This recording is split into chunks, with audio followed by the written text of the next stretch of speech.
Hello everyone, my name is Kevin McLemore, and today I will be presenting my ethical dilemma presentation. It's titled to self-disclose or not. This presentation applies the practitioner guide for ethical decision making to a counseling scenario involving a counselor self-disclosure. Throughout the presentation, I will explain how I use the ethical decision making model, the 2014 ACA Code of Ethics, the Mississippi Counseling Regulation, and current research to work through this dilemma. As counselors in training and future counselors, we will be faced with situations where there isn't one obvious answer. Instead, we have to balance ethical standard, clinical judgment, and what's truly in the client's best interest. This case is a good example of that process. So let's begin by looking at the dilemma itself. In this dilemma, a client asks a counselor a very personal question. They want to know if the counselor have ever experienced the same emotional pain they are currently facing. At first, this might seem like a simple question to answer. Many people naturally believe that sharing personal experience help build trust. However, counseling is different from everyday conversation. Every decision we make has the potential to either strengthen or weaken the therapeutic relationship. According to the American Counseling Association Code of Ethics, our primary responsibility is always the welfare of the client. That means I have to ask myself an important question. Would answering this question truly benefit the client, or would it shift the focus away from their need? That question becomes the foundation of my ethical decision making process. Before deciding what I should do, I first need to clearly define what actual ethical problem is. So starting from the beginning, step one, we need to identify the problem. Uh, Clients seek validation through counsel disclosure. The risk of this is, of course, crossing some type of ethical or professional boundary. Remember, we must always keep the client welfare in the forefront. While the client is asking about personal experience, the real issue isn't simply whether I answer the question. The real issue is whether sharing personal information will help or harm the client relationship. This situation involves several different concerns ethically. I have a responsibility to promote client welfare. Clinically, my responsibility could influence the client's trust in the direction of their therapy. Professionally, I must maintain appropriate boundaries, and legally, I must practice within the standards established by the ACA and the Mississippi Board of Licensed Professionals Counselors. As someone with a military experience, I naturally value connecting with others through sharing experiences. In, in many settings, saying, I've been there, help build trust, but counseling requires a different mindset. My role isn't to provide that I understand through my own experience. My role is to help the client explore theirs. Once I understood the problem from all of these perspectives, the next step was to determine which ethical standard and laws should guide my decision.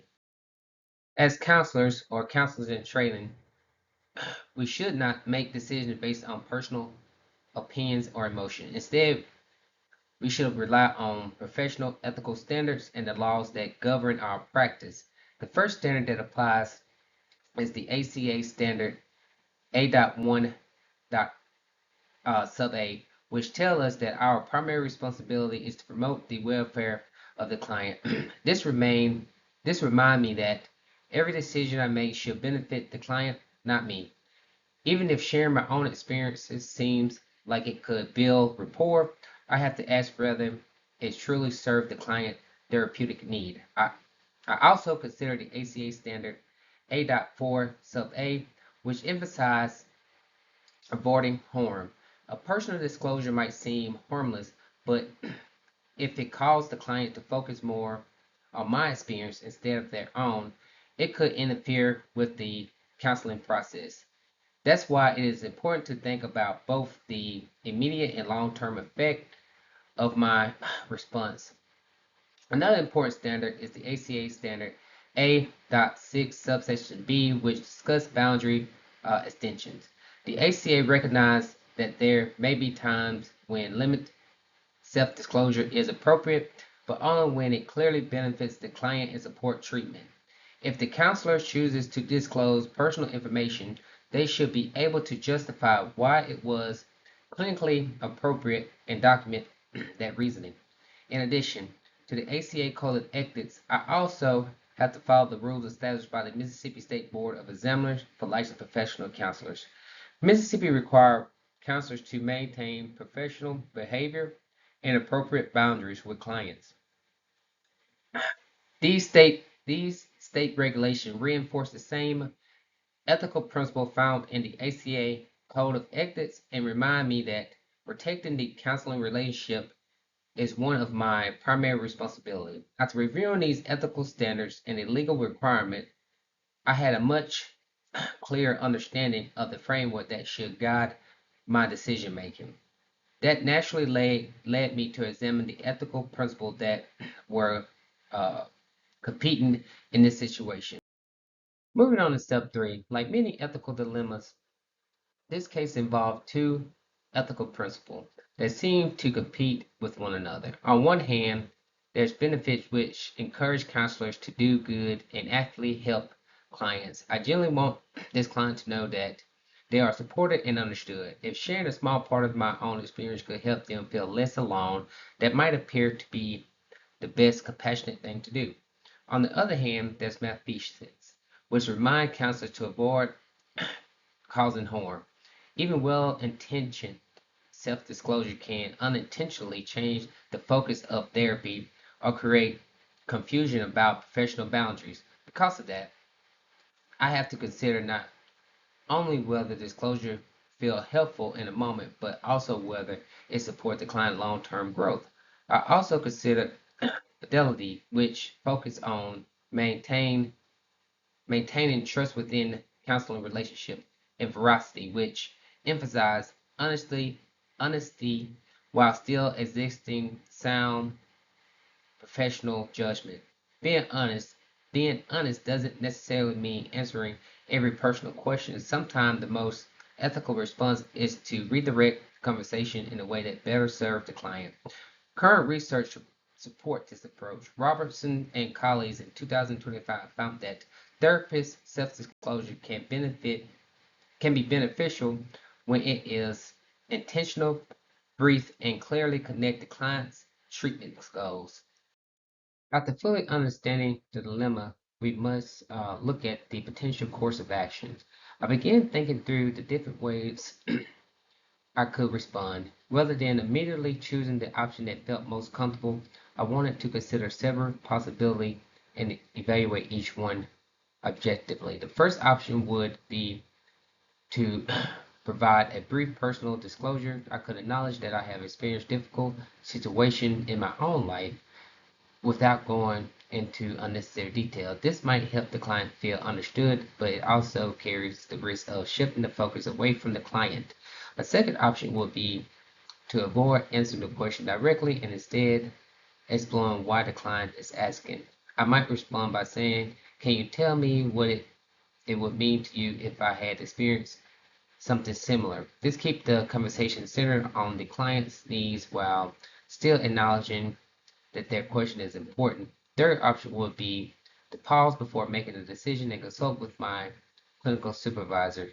Consultation gives me an opportunity to receive another professional perspective before deciding whether any level of self-disclosure can be appropriate. Finally, I could use the client question as a therapeutic intervention. Rather than reviewing it as something I have to answer, I could help the client explore the feeling, exception, or concerns behind the question itself. This approach encourages self-reflection while maintaining appropriate professional boundaries.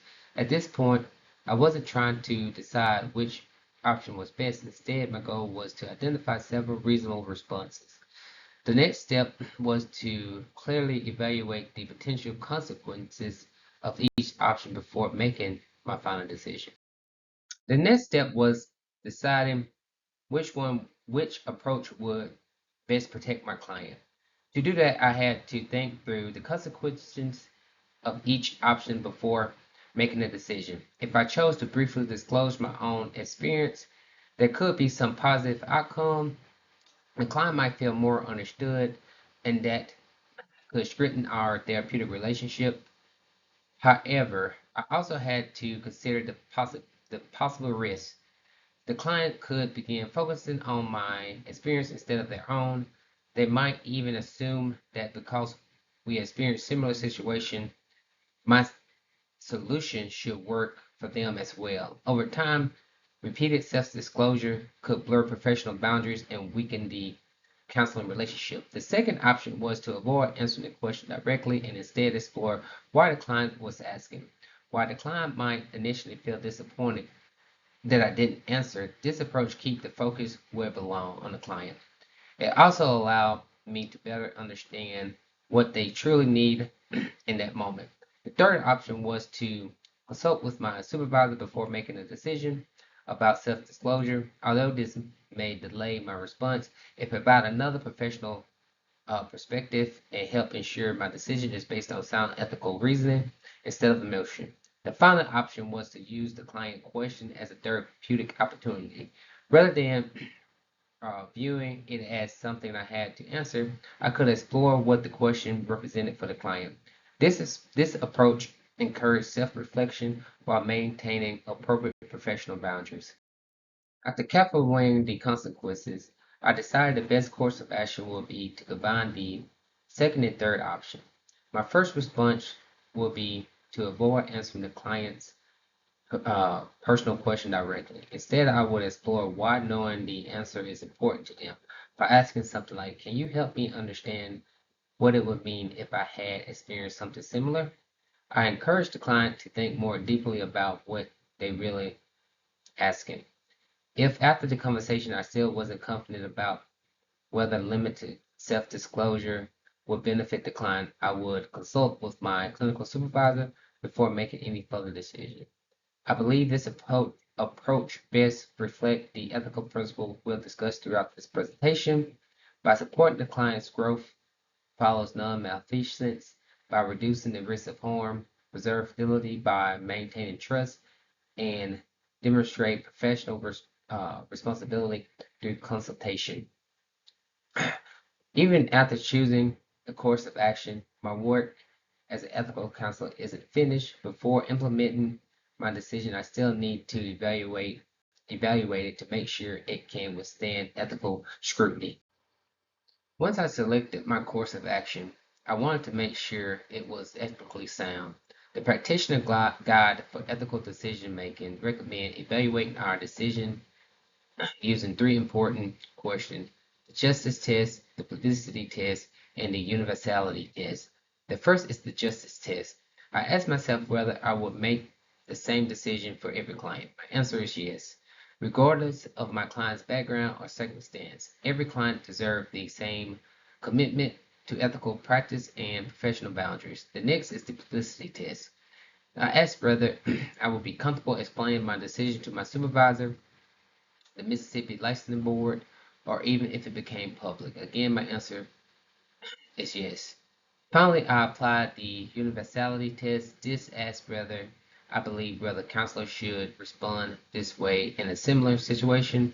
I believe they should. If counselors consistently maintain appropriate boundaries while exploring client underlying need, the profession would likely experience fewer ethical violations and stronger therapeutic relationship. After applying all three tests, I felt comfortable and confident that my decision remained ethical. The final step was to determine how I would put that decision into practice during an actual counseling session. Having confidence in my decision is important, but ethical counseling also requires a clear plan for putting that decision into practice. The first thing I would do is acknowledge the client's question in a respectful and empathetic way. I would I want them to know that I hear them and appreciate their willingness to ask something personal. Next, I would explore what motivated the question. Instead of immediately answering, I would encourage the client to reflect on why knowing my personal experience feels important to them. This keeps the conversation focused on their needs while helping me better understand what they're seeking. I would then maintain appropriate professional boundary by avoiding unnecessary self-disclosure unless there was a clear therapeutic reason to do otherwise. If I remain uncertain about whether limited disclosure will benefit the client, I will consult with my supervisor before making that decision.